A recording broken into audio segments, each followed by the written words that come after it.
Namaste, my name is Deepshikha and I came to Denmark in 2007. I was full of apprehension when I came. I didn't know how the country is going to be. How will I learn the language? How will I get the job? A lot of questions in my mind. But when I came here, it was very different. I felt that I've come to the right place. I've come to a place which is very, very welcoming. And obviously, learning language was a challenge, but I really wanted to do it. And I cannot rate myself right now about Danish, but I can understand a lot of it, and I do speak too. Regarding my life here, as when I started, it was quite difficult in the beginning because I came in October, and it was very cold and dark, and straight from India, so which was warm and full of light. So it was a complete contrast. But after I started working, I started enjoying my life here because Denmark has this work-life balance. And I could enjoy some time with my child and also with my family. We used to go out and everything was going great. But I was missing my passion, a passion that I always wanted to get back to. But I didn't know if Denmark had that opportunity. I'm a trained Indian classical dancer. And I love my passion. So in the year 2010, I can say a miracle happened. I got an opportunity to perform with the growing number of Indians here, and that's when I started my journey with my passion again, and started performing. And now, after 19 years, it's more than 500 performances. So it feels great, and I do it every weekend sometimes. So it's great. But today I'm here to share another part of my journey, and that story is a very, very real story. So in 2014, we moved to an apartment. So we've been living in different parts of Copenhagen, and in 2014, we moved to a place in Rubakken. And it was around April or March, we moved there. And then just after we moved, like a couple of days later, there was a knock at the door. And when I opened the door, there was this man on a wheelchair, and he just told me, "Can I come inside?" And at that time, when he came inside with the wheelchair, I just felt that there is some connection with this person which is beyond this life, for sure. Because the warmth that he had in his voice and the love that he had for my child, as soon as he came inside, he said, "Can I play with your child?" And I was like, oh, wow. Staying away from family, it just felt like a family member had come to our house. He was our neighbor, Yon. And he started spending a lot of time with us, as if he's our family member. He started eating the same food as we do. We are vegetarians, and he used to love Indian food. And slowly, there was a kind of very true friendship developing between us as a family and Yon. He knew my passion for dancing, and he also knew that I was struggling for a place to practice. So he would arrange something in the building for me where I could practice. He could see that how much I needed it. And he would help me to make posters for my dances, to promote, to find out more opportunities. Also, he would, encourage me to write in Danish. He helped me in building my website. So it was just like he became a part of my passion. And of course, he was my Danish mentor as well, because I wanted to learn Danish. I wanted to clear some exams. And he just said, oh, yeah, don't worry. I'm there for you and I'm going to help you. And it was just, like as if there is some angel in my life who's always there for me for everything I do. Yon was physically challenged. He had problems in each and every joint of his body, and it was very, very painful for him. But when he came to our house, it seemed as if he had forgotten the pain. He would play with my child. At that time, I had only one. So he would play with her, and he would spend a lot of time in our place. And I think Indian houses are like that. You don't need, you can just drop in. You don't need any appointment or any SMS. You would just drop in and eat whatever we've made. So it's a very, very typical Indian thing. And I started seeing, how passionate he was for everything I was doing. And then one day, it was like a routine thing for me to make some extra food always. I felt Yon was a family member, and I would always prepare extra. And I would go to his apartment, which was just next door, and give it to him. And one day when I went to give him the food, he just told me, Deepshikha, do you want to have more children? You have just one child. And I said, I haven't thought about it. Maybe it's very hard to have 2 children here without any help or support from family. And he just said, but you should have more children. And then I said, why? And then he said, because this world needs more people like you.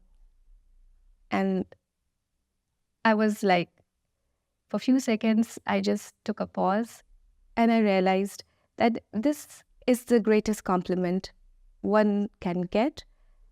And no matter whatever else I do in my life and get appreciation for, there's nothing more touching than this compliment.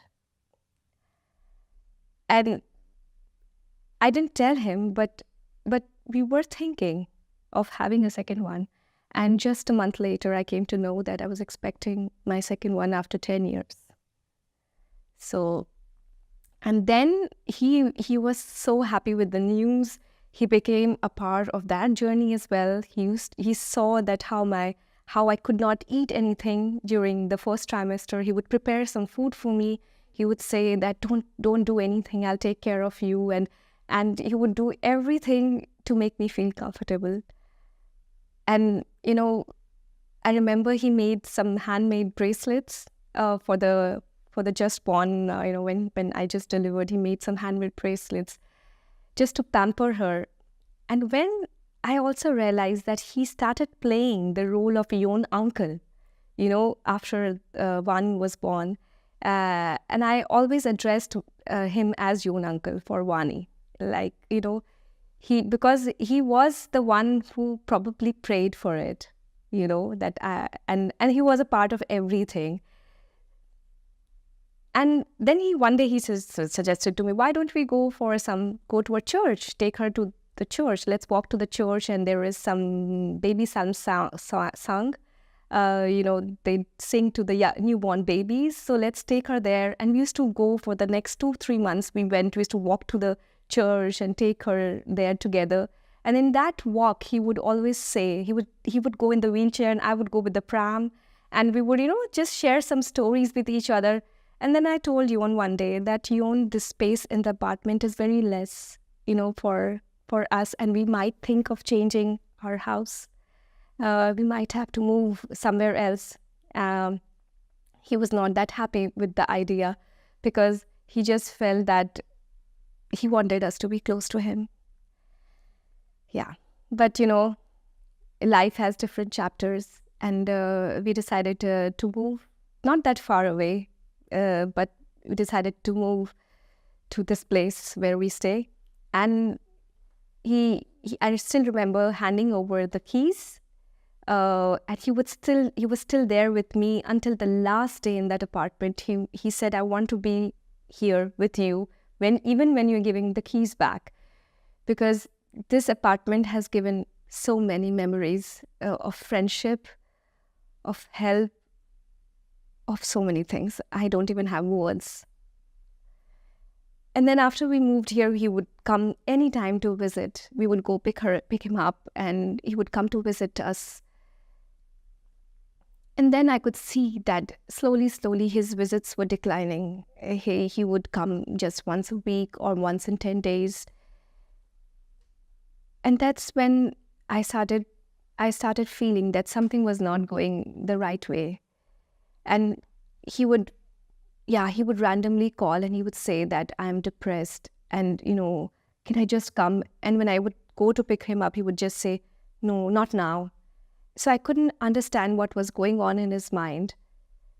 And then in 2019, December, maybe November, yeah, I told Yon that, Yon, I'm going to India for my brother's wedding and I won't be here for like a month or so. Do you need something from India? So this was a very common thing we had. Every time I traveled to India, I would always ask him, what do you want from India? And he would come up with his shopping list of friendship bands. He was somehow very fascinated with the different kinds of bands that we tie around the wrist. And I would always get some very beautiful ones for him every year. Indian tea, Indian spices, and these friendship bands. So he told me that, yeah, I would like to have some friendship bands this time too. And I said, yeah, it's my brother's wedding and there will be lots and I'm going to choose the most beautiful ones for you. And it was going great. And then one evening, he just rang both of us together and he just said that, I want to come home to your place and live here. And I said, yeah, you can live here, no problem. But what happened? And he just said that, no, I'm scared. And then we went to pick him up. He came to our place. He was living, that night he slept here. And he just told me that I don't want to go back. I said, okay, you can be here till the time you want to be. And that's not a problem at all. And then he just said next morning, I think I'm feeling better and I want to leave now. And I said, okay, fine, you can leave. I want to pack some food for you. And then he said to me, Deepshikha, can I give you a hug? And he knew it very well that I'm not very comfortable. It's a very cultural thing.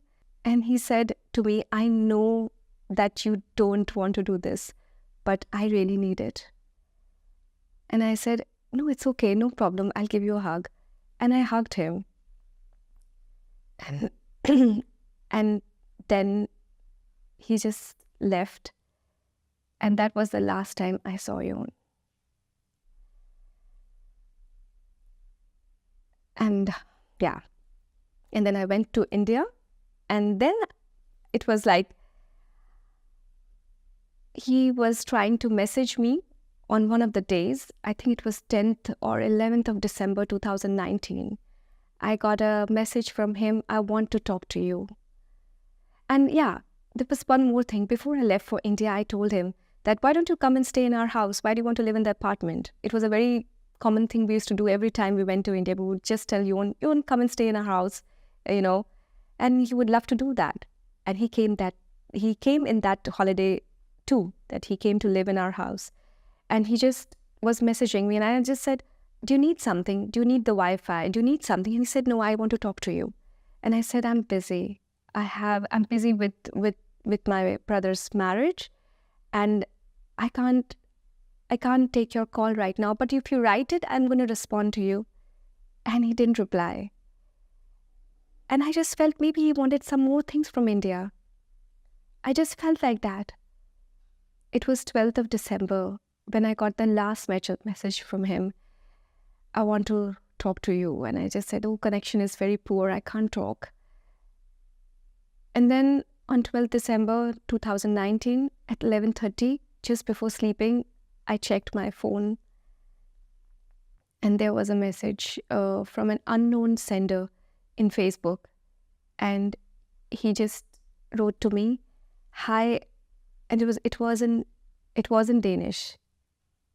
He just wrote to me, hi, I'm Yon's brother. Since you are a very dear friend of Yon, you must know that he's no more. he has decided to end his life. And it was written in Danish, "Han har kastet op for elve selv." And I read it, and I just, yeah, I just broke down.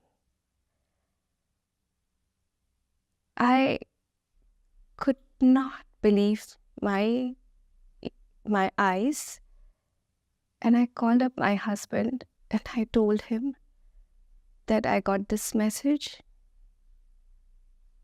He just said to me, you have not read probably the Danish correctly. And I told him, I learned Danish from him. I can't be wrong. And I was in India. And it's just a coincidence that that same morning I told my mom, I want the most beautiful friendship band for my friend Yoon. That morning, and Mom said, yeah, sure, I'll find some good ones for you. And I had those friendship bands in my hand. And I was just looking at the sky. I said, why did you do that? I was just going to come back. I was going to come back in 10 days. But, I always feel that, life is like a drama, and we all have our paths, and all have entry and exit. Some characters exit earlier, and Yoon played his part really well of a very, very, very good friend, a true friendship, a friendship that was completely unconditional and was always giving, who always thought good for me. But obviously, I was not that strong at that moment to take it. And it took me like quite some time to get over it. I couldn't eat. I couldn't do anything. And then I get a message from Yoon's mother on email that Yoon's funeral is on 24th of December, and I want you to come because you were his best friend. And I tell her that my tickets are already booked. I'm coming on 1st January. I cannot do anything about my tickets. And she said, then you're going to miss the funeral. And I had never met her before. And I felt like I couldn't even say bye to him. I felt really, really helpless. And then, obviously, I was still continuing in that phase of being, completely shattered. And then 3 days later, I get another message from his mom that there is some police investigation, and so the funeral has been postponed to 2nd of January. I couldn't believe that email, that Yoon waited for me. He knew I could not come before 1st January. And he knew that as soon as I land in Copenhagen, I would go to Lolland and attend his funeral. And that's exactly what I did. I came back. And because Yoon was staying in our house for the last 10 days of his life, I picked up each and every bit of peace that he had left behind. His passport, his medicines, his clothes, his food. And as I was picking and putting it in the bag, it was like winding up a lot of memories and putting them in the bag. All the memories that were for years, we had so many good memories with each other. And I was just putting everything back. And then I found a letter on the dining table. And he just wrote that I'm very sorry that I had to take this step. I couldn't bear it anymore. And there were small notes here and there in the house telling me how I could improve, how I could do different things with the house, his suggestions. And that note that he's very thankful for all the memories that we as a family shared with him. And then I went with all those things to Lolland to attend his funeral. I became a part of the family there, cried with them, and said to his mom, I gave those friendship bands that I had in my hand, and I gave it to his mom, and I said, this belongs to him. So please put it on his grave. And those friendship bands are still there. After Yoon passed away, and I came back to Denmark, and after attending his funeral, there was this phase where I thought that probably I could have avoided it. I could have been here. I wish I was here. And if when he was trying to reach out to me, if I would have really picked up his call, if I would have just talked to him for 2 minutes, there were so many things coming in my mind and kind of holding myself responsible for not attending to him when he really needed it.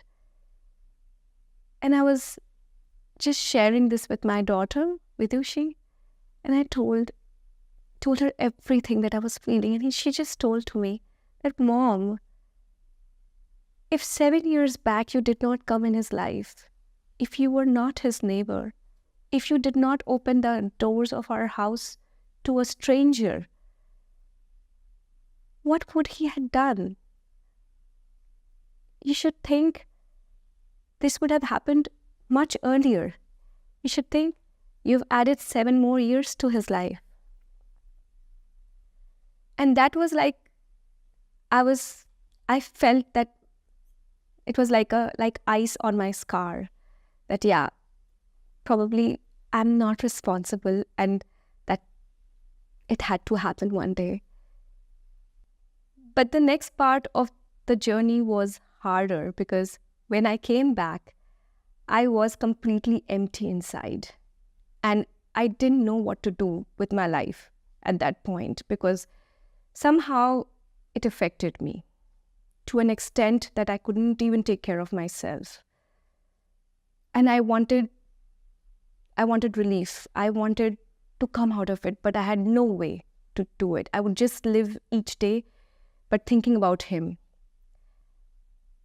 And then I prayed to him that I want to come out of it. I have 2 small children, and obviously I need to take care of my family. I know that you did it for a reason. And I somehow had some conversation with him, in my mind. And then one day, when I was just closing my eyes and taking rest, somehow in my phone, I was just fiddling with my phone. I was looking for something to listen, a good music to listen. And I find this piece of meditation. And when I did this meditation, it completely gave me all the peace that I was looking for and a lot of answers. I read more about it, and it was Brahma Kumari's. And I said, what is this? I wanted to read more about it. What is Brahma Kumari's? What is this meditation that's so powerful? And then I went, I explored about it, and I saw that there is a center here. There's a place where you can go and meditate. And I felt as if there was this force with me telling me to go there. The force that guided me to this place. And I remember going and visiting the place just a few days later than when it happened, when I came across this meditation. And I went there and I just felt that I've come to the right place. And this is how my spiritual journey started. That someone very, very dear held my finger and took me to the right place where I would get the peace, where I would get all the answers to why things happen in life. And since then, since that day, it is a very, very important part of my life. I do meditation every day. I pray for you every day. And this has become a part of me now. This has changed me as a person. And I'm not what I was 3 years back at all. I am someone very different. Someone who is strong, someone who knows that everything is a part of a drama. Everything that comes will pass by. And it has healed me completely, I would say. Of course, when I see his photo and his videos, I do remember him. But at that time, there's only peace and only good wishes that radiate towards him and nothing else. So, this is what I wanted to share. It's a real story of true friendship that is beyond life. This whole experience has definitely changed me as a person. My life is very different, and I think I take life very differently now. There is something I'm carrying on that legacy that he left behind, that he held my hand and showed me the path, and I'm walking on that path right now, and it is giving me all the happiness. It's the best gift a friend could give before parting ways, to give a source that would give you permanent peace, permanent happiness. And that's what happens, with me every day. I am so happy to be in this path of being disciplined, of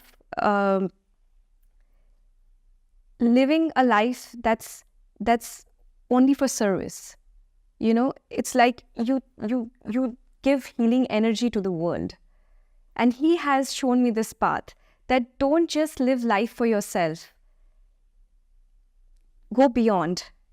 And it is not necessary that you have to give something which is materialistic.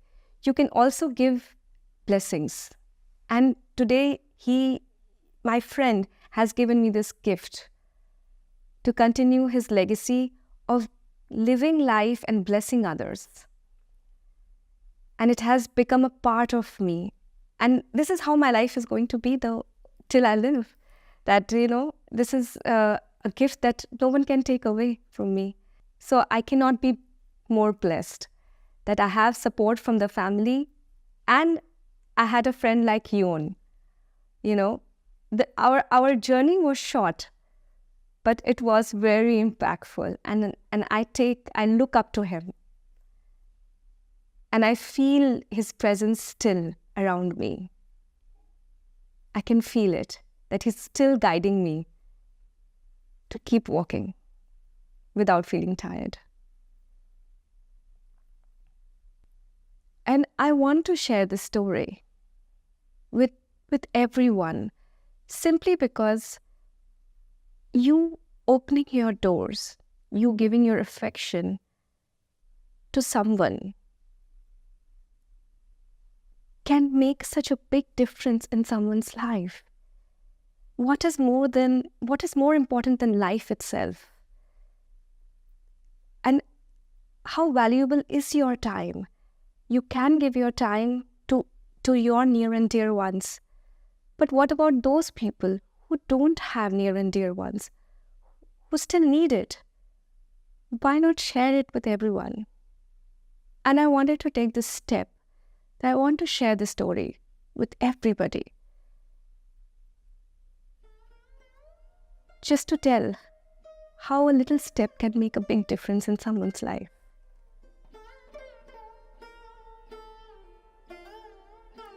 It happened with me, but it can happen with someone else too.